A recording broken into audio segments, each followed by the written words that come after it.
All right, and we are live. We'll just Hello. double check all the technical stuff, but it seems like everything is working nicely. Okay. All right. So, welcome everyone to the Creative Exchange number 34. Today we're gonna talk about ski movies and the magic behind and the tools and the knowledge we need to make them not just a normal ski movie, but something that people will really enjoy watch and yeah, try to share some tips with the audience. The guest today is Sofia Wester. Sofia, welcome and thank you for taking the time. Hi. Thank Um, you for having me. no, we heard a lot of actually people when we asked people on our few recent creative exchange who we should have next. Quite a few people suggested you, Oh, so we are very happy to have you and to discuss this topic with you. Maybe before we go into the topic, if you just shortly introduce yourself and let people know where you're calling from. yeah. Thank you for that kind introduction too. I'm honored. Hi, John. Hi, Sofia. Hi. Hi. Yeah. Sorry, So, I'm a bit late should I? here. Yeah, I'm just gonna introduce myself. Yeah. I'm a Swedish photographer, and I'm married to a professional skier that I met many years ago before I became a photographer. And now I work in the ski industry, documenting mainly steep skiing and producing videos with him. Nice. Yeah, Yeah. we also when we were googling a bit about you to be to be fair, we also seen that Yeah. you actually have some very good studies that you finished. Yeah. So how long ago would you say that were your first steps into the this field of snow movies and snow photography? So I met Jakob in 2007, and then I didn't really know that you can be a photographer because my mind was so set on like working at a big company in tech and stuff. And after a few years with him, I thought maybe I should go to school and just get smart, and then we can see if maybe I can work as a photographer. So I did 5 years Master of Science in Computer Science, and during my master, I started to get paid photography gigs. And I'm like, maybe you can work work with this. And that was, I think it's 8 years ago now. Nice. And Very here cool. we are. Yeah, it's cool. Very cool. Yeah, Yeah. before we deep dive into more, firstly, I'm proud to say that this is the first creative exchange we are live streaming on Instagram as well. So welcome viewers from there as well. Wow, Um, I 10. hope the Stepping up. yeah, something new every time. But before we start, it would be amazing if people watching would just let us know in the comments where you're watching from which country. That's always nice to see before we start to see where you guys are from. Yeah. Do we have any Swedish people here? Let's see. Hi.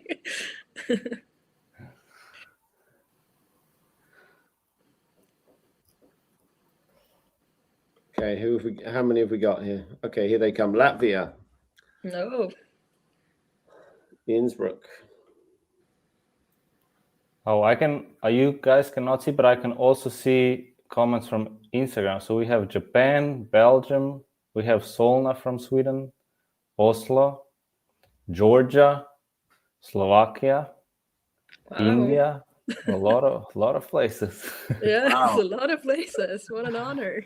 Hi, guys. nice. Yeah. This might set the record for the most people from the most different countries we've had. Oh, you reckon? Great. Very cool. Nice. Yeah, I think to Slovenia. Always nice to see Slovenians here as well. I think before we ask the community to ask questions for you, Sofia, as well, we can go through the slide that you prepared because I think that's a great overview and like an essential presentation of how to make a ski movie. So first we can touch base on that, and then we would love to hear questions from everyone as well, to you, if they have something specific that they would like to know. As you prepare the slides, maybe you can kick off with the history of the ski production and why you added the guy here. Yeah. So I mean, obviously this is a huge subject, and I mean I'm good at making ski movies, so this is just a disclaimer. This is my thoughts on this. But the guy on the slide there is Warren Miller, and he was the first guy to make ski movies. I think he started in the 50s. And the way we consumed skiing before the internet was once a year during the fall. And that's when you caught up on what people had been doing during the last year. And that's not the way we consume ski movies today. We see like the athletes release their tricks 10 minutes after they've done them, and it's just a different scene today. How many years did Warren Miller make ski films for? I feel like, was it like 50 years or 60? Maybe someone who's watching know this. Yeah. If anyone knows this in the comments, please let us know. But I feel maybe like we have an expert here with us. every year there was a Warren Miller film. Right. We probably have some people in here watching who probably were in some of them. Yeah. Yeah, it's pretty crazy how different it is today compared to what it was before. Yeah, and I think that's also we talk a lot about it internally as well. It's like how to get attention, Right. And I think you being in that field since for some years now, for sure, discovered how to get that into the ski movie, and I think that's always nice to bring a bit of a humor in it as well with the memes. But how would you say that? What is your thoughts or insights of how to, in nowadays when everything is 2 seconds attention span, and people are there is a lack of patience, how would you say that you can get to that point that you actually get people's attention?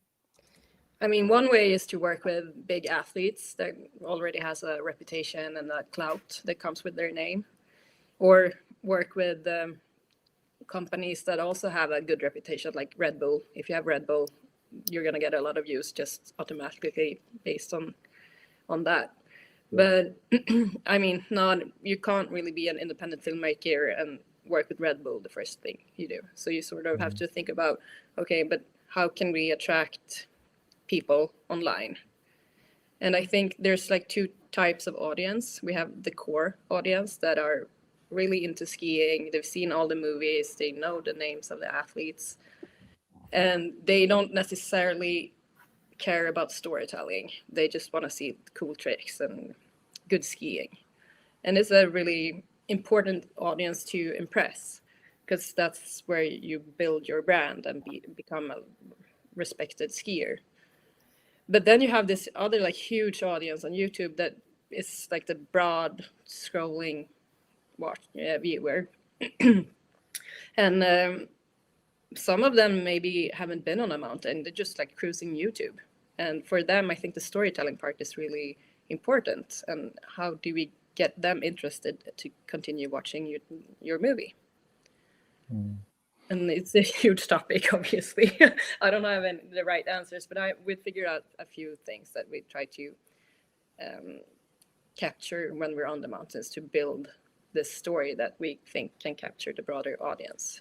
And Sofia, has your approach to making films changed over the last 10 to 15 years? The reason I asked this is like I went back to watch The Sopranos recently. Yeah. Which is an amazing TV series, but I was just thinking like this wouldn't get made today. Right. Not in the format it is, because it's so slow and sort of dramatic. And if you watch a Netflix series today, it's like completely different the way it's built. So is that the same for you in ski movies, that you've had to you've adjusted how you make them? Yeah, I struggle with that a little bit, because I think this rapid pace of storytelling is not necessarily like the best one. It's it's one way to do it, but so I try to do. We do like a bunch of YouTube episodes, and then we do like a proper movie. And in the proper movie, I try to do a little bit of better storytelling that is not attention seeking in the same way as the YouTube episodes. But then, like on Instagram, we releases a different type of material that is just very fast speed, and like it's different. It's different for sure. Yeah, I think we also witnesses the power of a trick last week, or at least for me, it's been a while since I've been so many accounts and people posting about one trick, the skate trick, the tree flip through the famous stairs that happened last week. I thought that was crazy to see how one trick basically spread over the whole internet for a week, where I really see that like something like that can really take over basically the industry for a number of days, which is interesting to see. Yeah, I think with this graph, I think maybe if you just take us through, is that something like that you would already prepare before you go to the mountain and start shooting, or is that something that comes later in the editing phase, or is that like how do you kind of get ready to catch that peak and then slide down? Like how do you prepare to get to that? Yeah, so normally this is a classic story arc that we see this in like movies and books and all over the place where we consume media. And for me, it helps thinking about this before we go out in the mountains shooting. I mean, this is a huge subject, the story arc. There's like a bunch of different story arcs that people go to film school for. This is just the most basic one. But it's sort of like in Lord of the Rings, where you have Frodo and he's on this epic quest to destroy the ring. It's sort of like the skier that are on this epic quest to ski this line, and you face internal and external challenges. Like you want to destroy the ring, but he wants to keep it to himself, and you have this outer challenges like orcs and golems, and it's pretty similar to A Day in the Mountains. So if you make sure you capture all of these steps when you're out shooting, you're in a pretty good place in post-production to get a good story arc that you can work with. And this hero's journey, this is kind of known how this is Lord of the Rings, this was Star Wars, they kind of apply this the most, right, in filmmaking? Yeah, pretty much. I mean, the graphs looks a little bit different depending on which movie we're talking about, but this is like a basic one that you have the setup and you introduced people and issues they're having, and then they're on this climax, and then it's resolution at the end. It's pretty similar to A Day on the Mountains, where you don't really know what's going to happen, and people are going to struggle both internally and with environmental issues and stuff. So it helps for me a lot.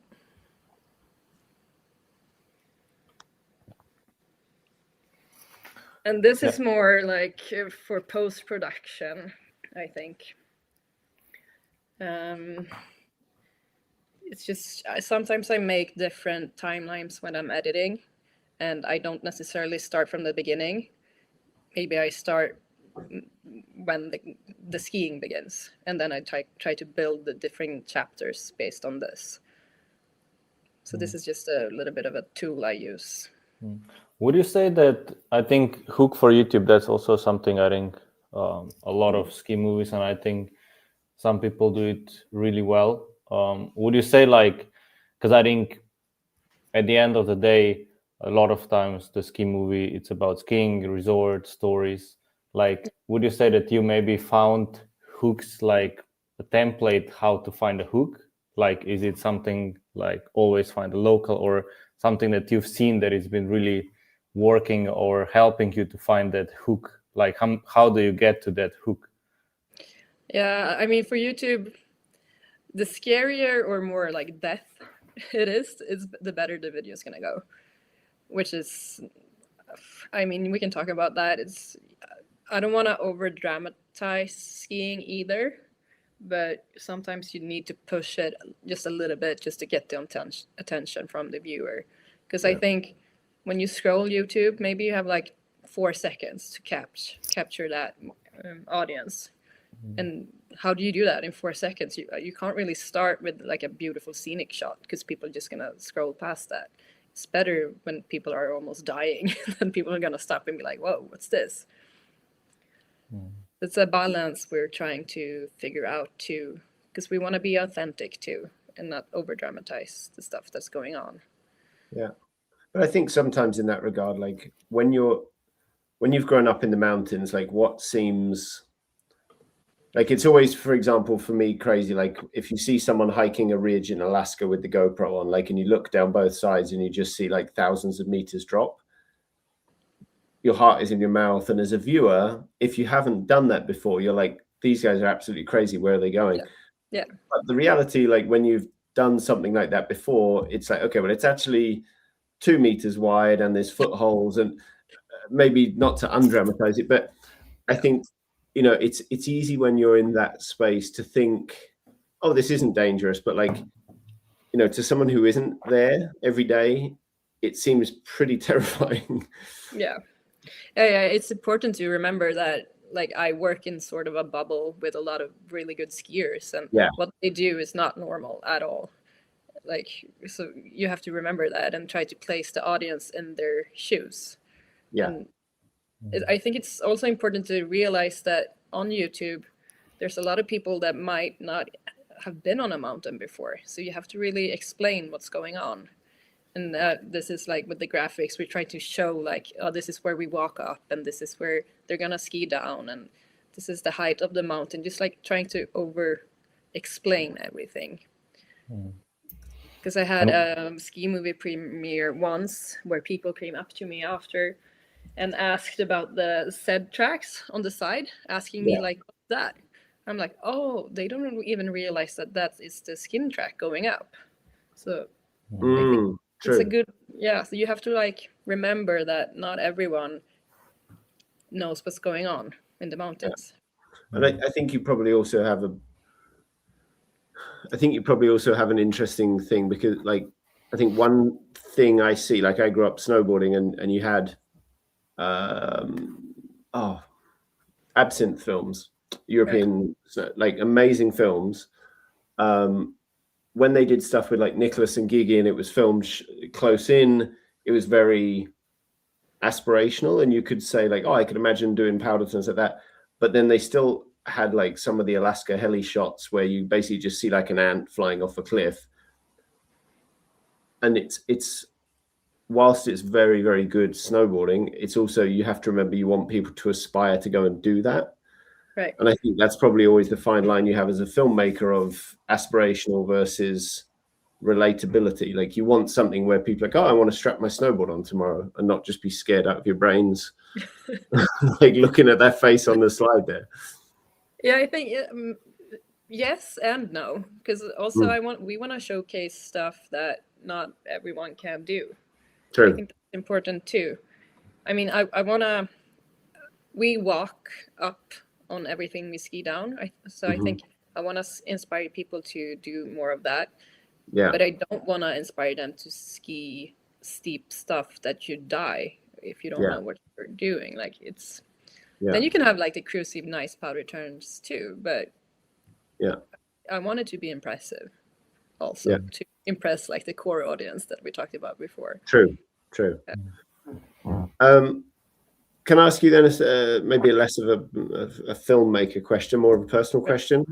So your husband is the subject of the movies you're making, and I just watched a video earlier and it's like him above a few hundred-foot cliff band.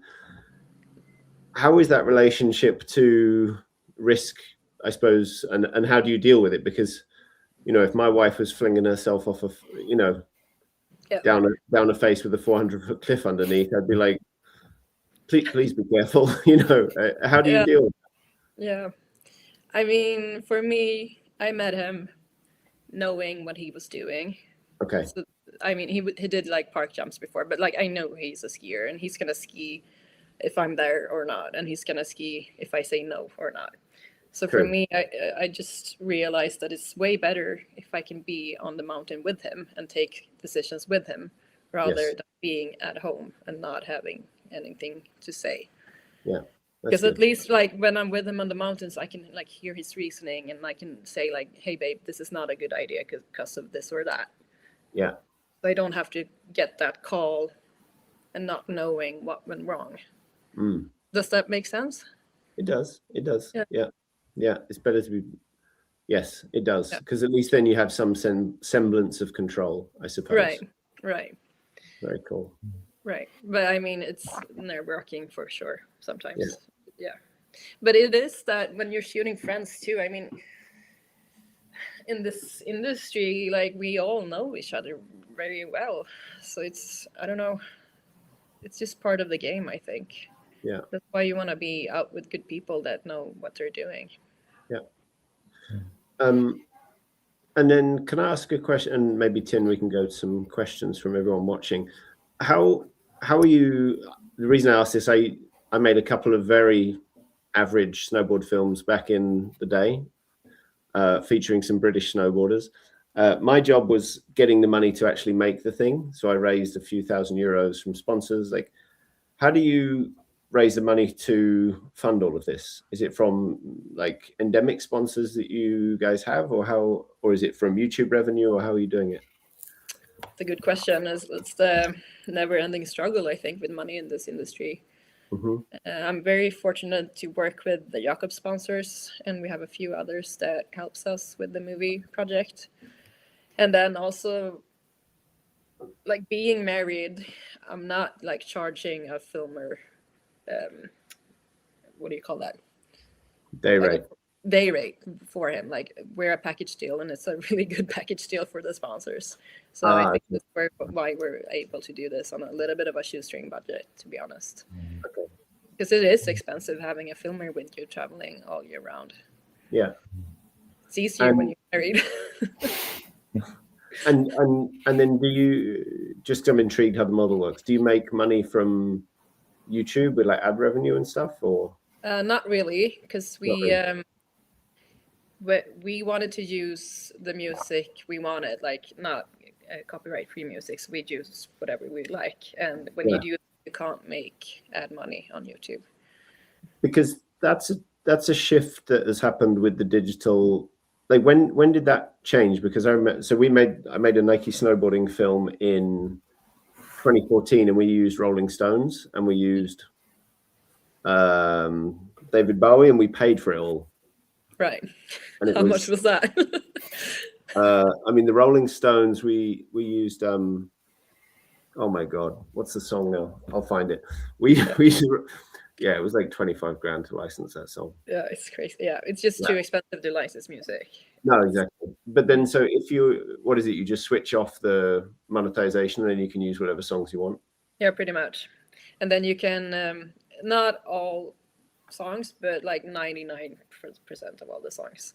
So then you can like upload like a black screen with the music you want to like, and then YouTube will tell you if it's okay or not. So okay. Yeah. And so that's how, because like I know, like Beyond Medals, for example, they use whatever they want, and it goes on the Monster channel, but they just don't monetize it. Okay, good. Yeah, I don't know. Maybe they pay for it. They have a bigger budget for sure, but that's how we do it, and that's how Nicola did it. And okay, nice, very good. Yeah, I think a lot of questions also when we announced the Creative Exchange was about the gear, because I think people also are not sure if they just need iPhone nowadays, or iPhone and a high quality camera, or both. So I also saw you put some slides together. So maybe if you walk us through with the gear that you bring with you when you go on the mountain. Yeah, I'm sorry for this very not sexy slide that I did for you guys. But I think like for me, I'm not, I can't do follow cams because I'm not as good of a skier that you need to be. So a good drone, or we try to have 2 drones on every run. That's just like major So we can have one a little bit wider and one more close by the rider. And then, of course, GoPros on everyone, even the filmers. I think it's good to have a GoPro on. So if something dramatic happens, you can capture both the athlete's reaction, but also the filmers. Mm-hmm. Then I have a main camera, just a lifestyle camera that is easy access. It's normally on one of those clip-ons you have on the backpack, so you can just take 1 second to get it up. And then I use microphones on everyone. And what has really helped me a lot in my post-production workflow is having time codes on everything. So with the microphones, I have a time code generator on the main camera. So at the end of the day, I get like an 8-hour audio clip from the athletes. And then in post-production, the clip is gonna be at the right time in the audio track. And the GoPros, they have time codes now too, so I can just import that. I think the next slide you can see.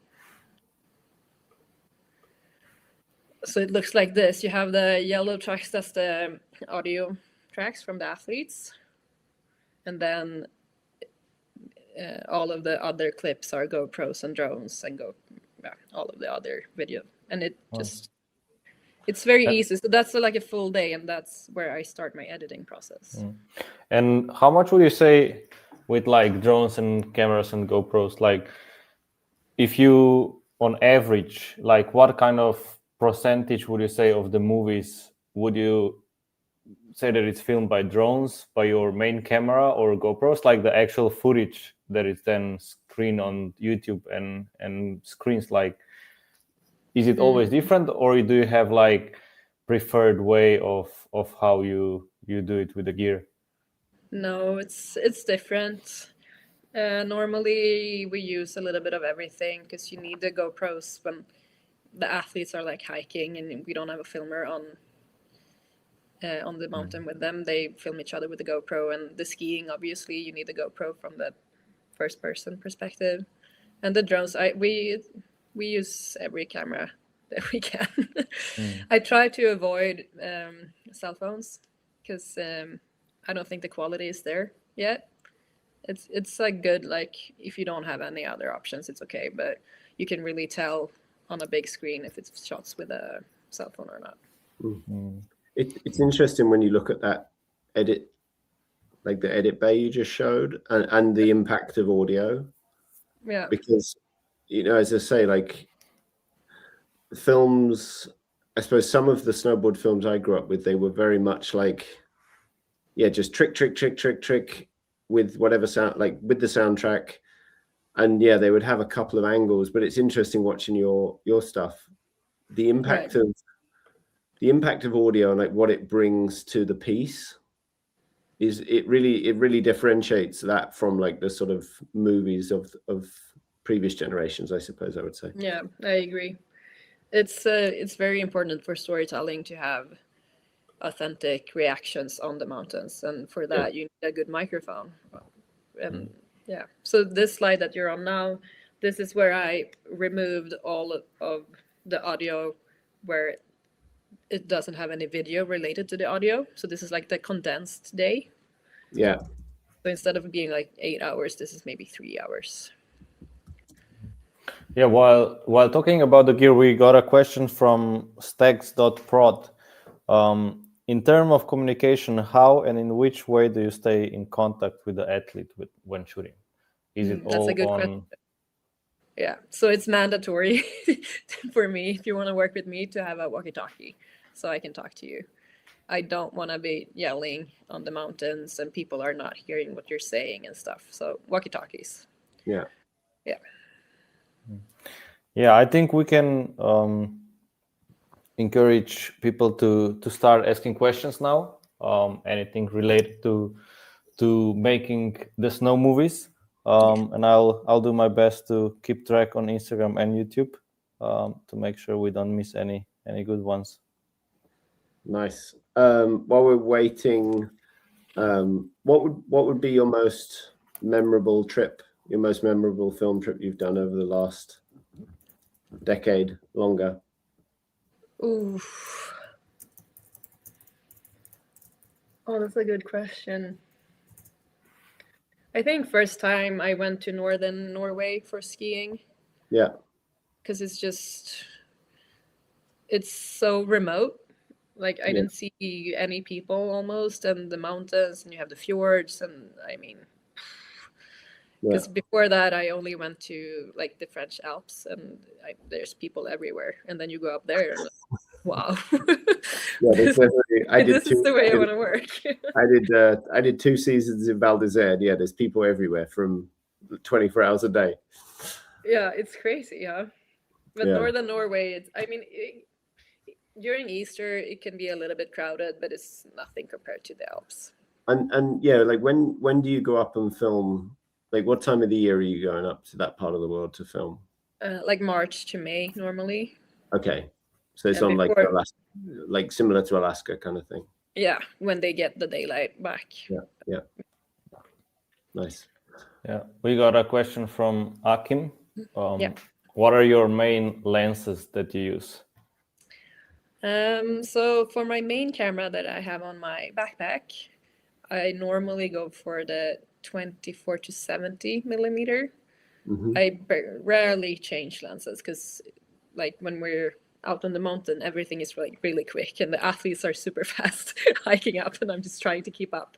So I think that's a good, like, you can be pretty close to them and you can zoom in to get their reactions and their faces, and you can also like, it's a good compromise. So that's the main lens I use. And then which body are you using? You may have said it, I apologize. No, I did not. I use a Canon R5 right now. Okay. Yeah. Nice. And I think one thing, for example, I sometimes go ski touring, and I don't really bring the camera, but I think already having snacks and everything in the backpack feels very heavy. Like, how do you manage to bring 2 drones and heavy camera, and like, do you share the equipment between the team, or it just ends up being all on you? I want to say that I carry everything, but I don't. Because the people I work with, they offer almost every time to carry some of the batteries and stuff. They are stronger than me, so it only makes sense that they help carrying the weight a little bit. Okay. Another, I think, good question from Thomas: how to attract sponsors? Do you have to do big pitch deck for them with details? Because he doesn't want to, I guess. But... Yeah, I know what you mean. I don't love doing the pitch decks either. But yeah, some sponsors that we have worked with for many years, we don't need the pitch decks, but normally I do that anyways because it looks professional, and if you want to get the most money out of them as possible, you need to explain to them why they need to be a part of your project, and the best way to do that is a pitch deck or show previous work. Other than that, I don't have any tip for you if you don't want to do a pitch deck. But yeah, okay, so you want to plan every shoot to keep it natural. Like the pitch decks I do, they are not scene to scene. Sometimes I don't even promise that they're gonna ski a specific peak or a mountain. I just promise that this is a ski movie from this area and it's gonna look a little bit like this. Because you don't want to promise too much, I think, because then you can end up being in trouble if the snow is not there or something else happens. And I don't want to challenge what you're saying here, Sofia, but go for it. No. I'm just thinking from a brand side, like if you're building your pitch deck and stuff, I always think it's worth putting yourself in the perspective of the person who's going to read the pitch deck. So, my job ultimately, or the job of most people who are signing off on these budgets, is at some point to sell some more product, which, unfortunately is the role of marketing at the end of the day.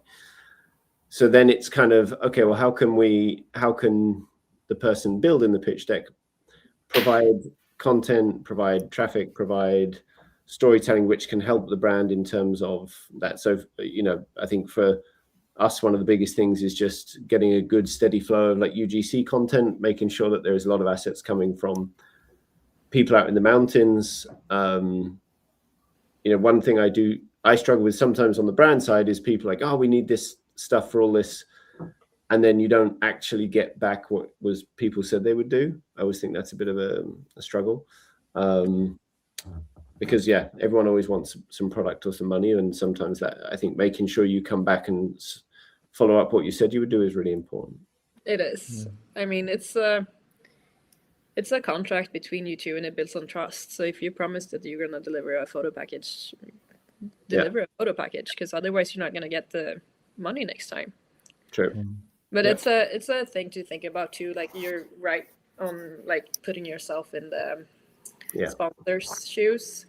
We try to think about that too, because some of our sponsors, I mean, they're happy to be in our movies, but that's not really what they're looking for. They're looking for maybe product placements, or they want a photo package, or maybe they want to do a social media campaign that has nothing to do with the movie. Yeah.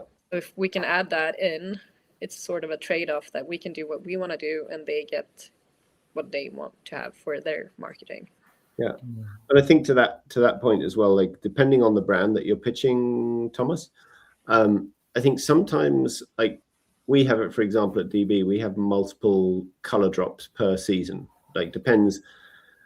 And sometimes, and we try to do most things in-house, but for example, we just launched the 100-liter duffel, and because we were doing the holiday campaign with Haaland and a few other things, we got to capacity, and we said, like, we don't have any more time and people to do this. So Tin, you organized for, I forget her name.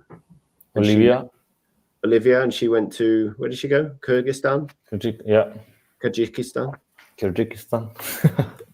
yes. And she did a trip for us, and I think that's always quite a nice solution, just like listening to brands if they've got a challenge of like, hey, we have to create all this stuff for all these new colorways. Like, can you take some of the work off the desk? Like, that's always quite a nice way to combine it. Yeah, you're true. It's true. Couple more. I think there is a good technical question from Elia. Yeah. How to expose your camera for snow without losing detail in highlights? So I use ND filters, of course, because when you film, you need to be at a certain shutter speed. Otherwise, it looks like shit. So if you're shooting in a 25 frame rate, you need to be at 50 at shutter speed.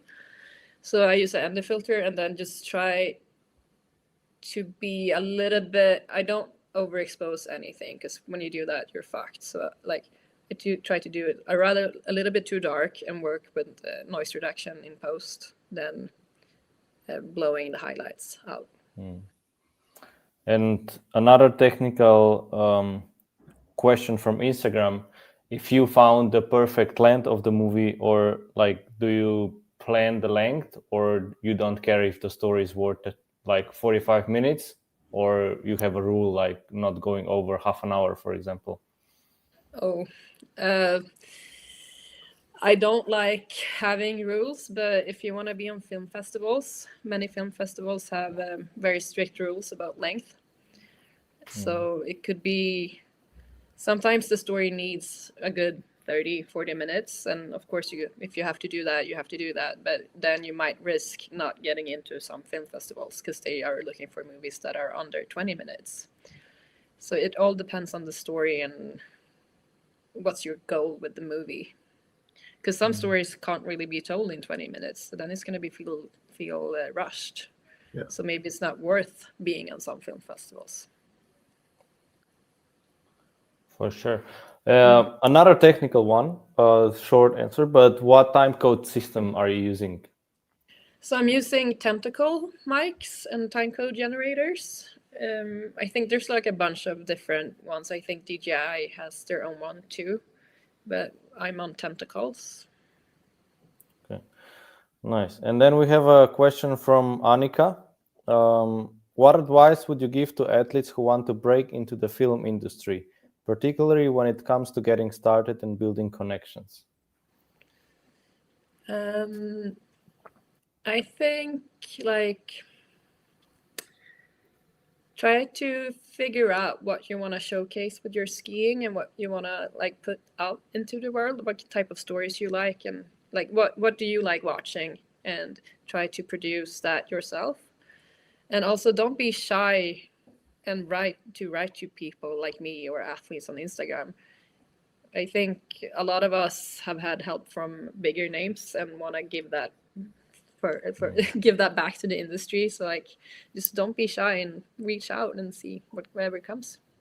Movie back in the days that Salomon Free Ski TV, they've done some movies, and I remember they had one athlete joining the trip just because he pitched the idea that he will carry all the gear all the time if he can join. And then that's one way to do yeah, it. and this became kind of a big part of the movie, and he became that person that carries the gear. So not that he just joined, but he also kind of became the one of the main characters of the movies. So I think there is really a lot of ways to find your way. That's a hilarious story. Like, it's such a good thing. Yeah. Then we got a question from Lawrence. How many cameras or lenses did you break throughout your career when you were filming and skiing at the same time? And so, have you got good insurance? So like I don't really do that many follow cams, but I have broken some lenses for sure, just for, I don't know, dropping the camera in the ground or just being out in bad weather. But I think like the Canon lenses I work with, they are really good. So I don't have any insurance on them because they're pretty cheap to fix for me so far. I also crashed a few drones.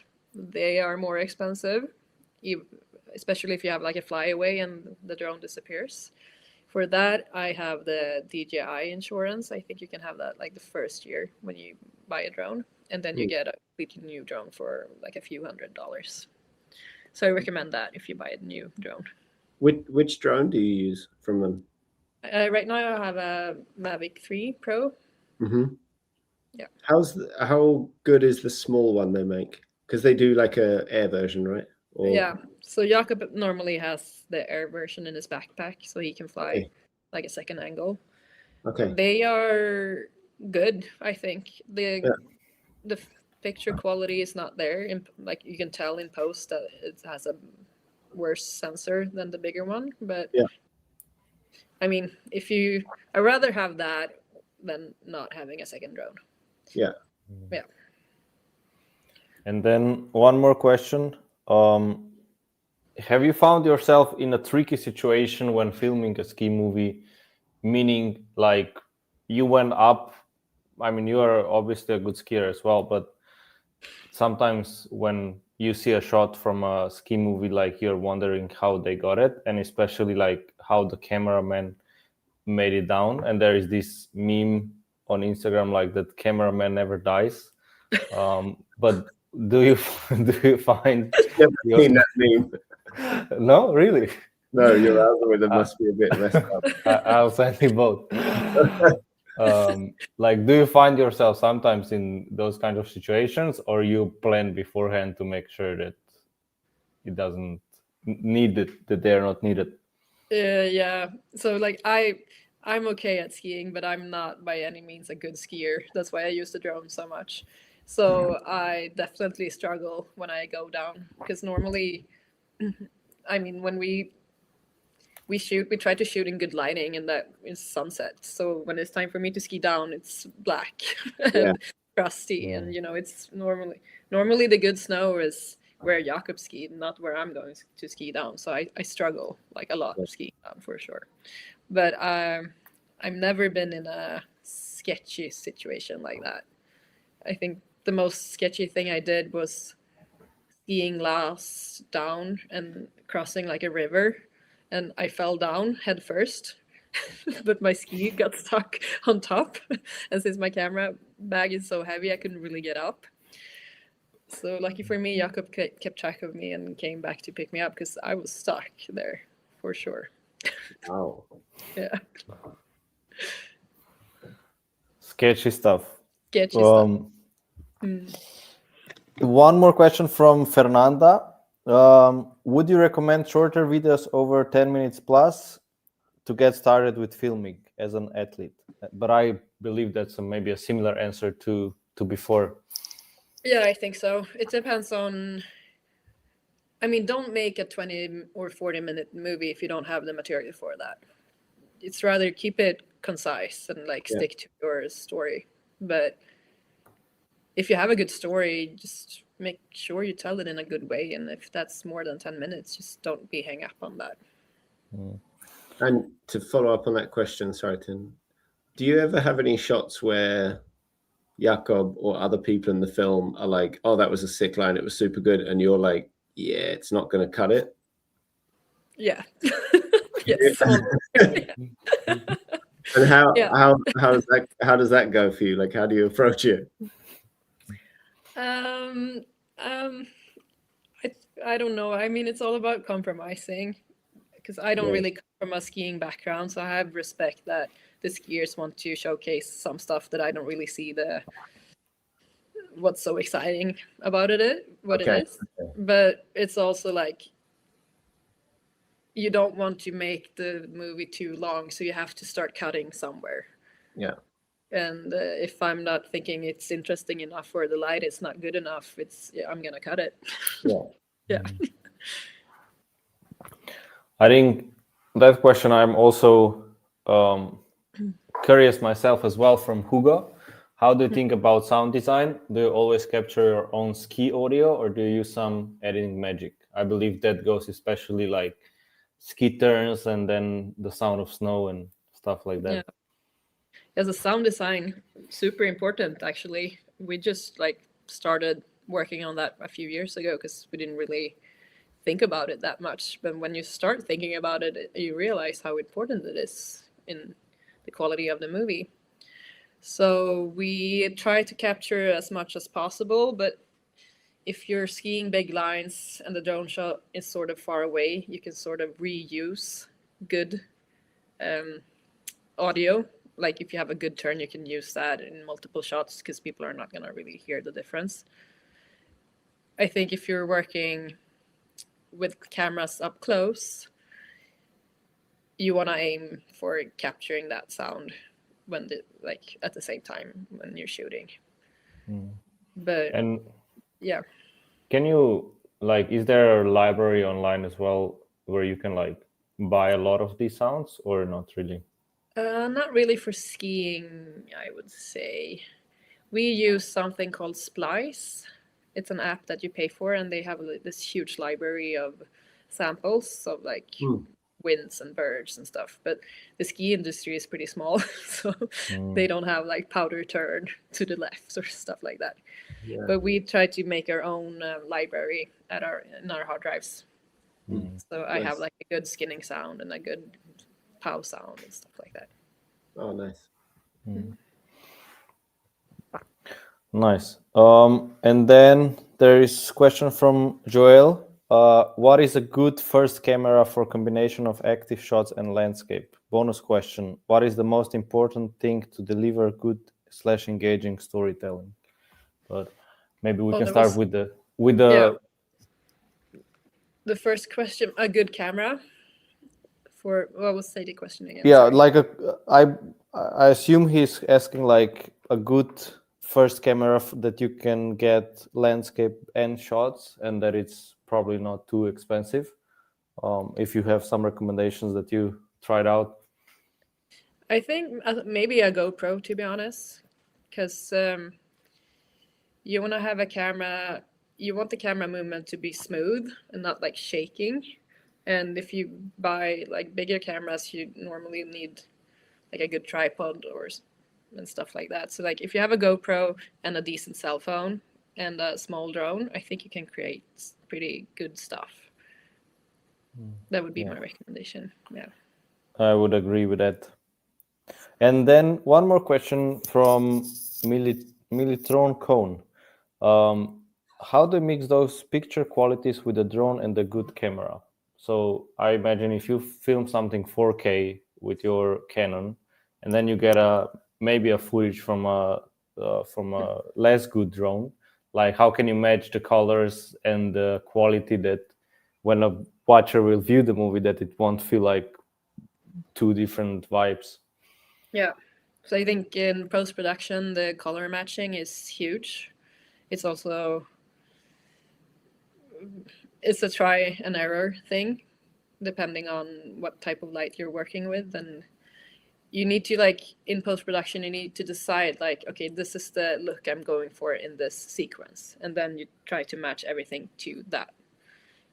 So, and you're gonna tell if you use a good drone and a less good drone, I'm gonna be able to tell that, okay, this is not as good quality, but doesn't really matter if the colors match, because everything goes so fast and you're watching the skier. And there's also like some good tools in post-production, like the noise reduction in DaVinci nowadays is really good.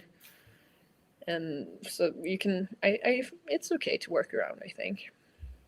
But this is a huge subject, so Yeah. yeah. And do you like, or you also said you learned it yourself, like, was it mainly YouTube, or did you also took some online courses or master classes or anything like that? No, it's mainly YouTube and trial and error, to be honest. Just editing a bunch of stuff and trying to figure out what works and what doesn't work for me. Nice. What program do you actually edit in? DaVinci. It's okay. Stupid question. You just mentioned DaVinci a minute ago. Sorry. Yeah. I used to work in Premiere and then do color grading in DaVinci, but I just switched because I think it's a better program. Okay. Yeah.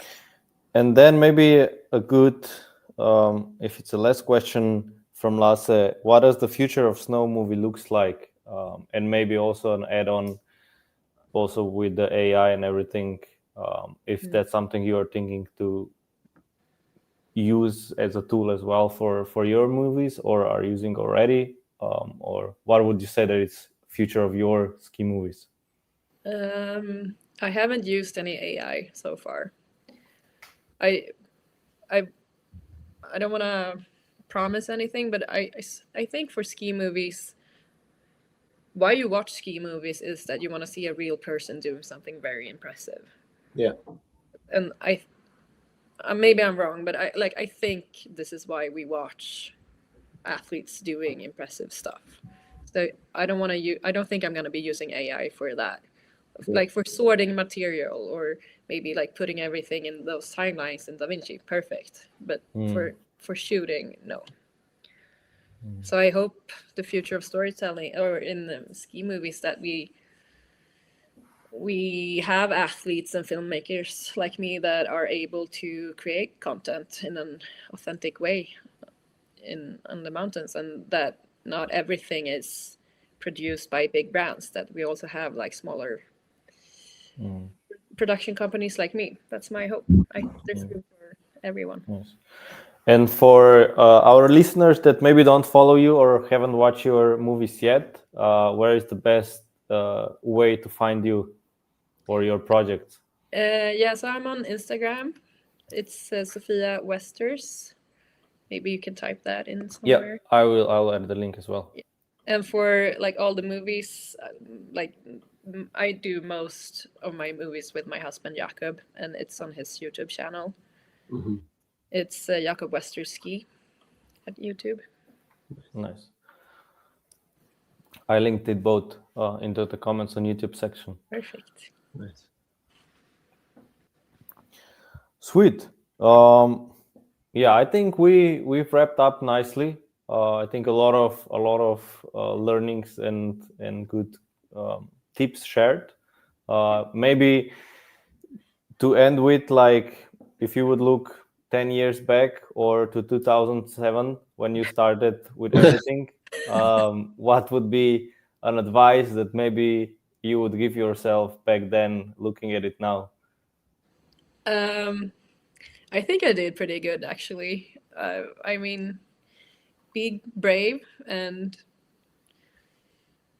try something new. And if it doesn't work out, you can always go back to school. You know, it's fine.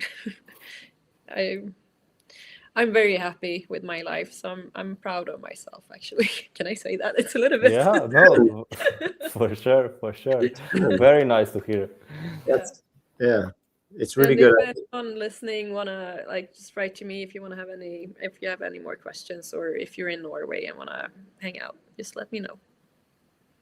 Really cool. I think it's a beautiful sentence also to see what being in this industry brings to life. I think also all the mountains and the fresh air in the mountains and all the journeys are a big part of that.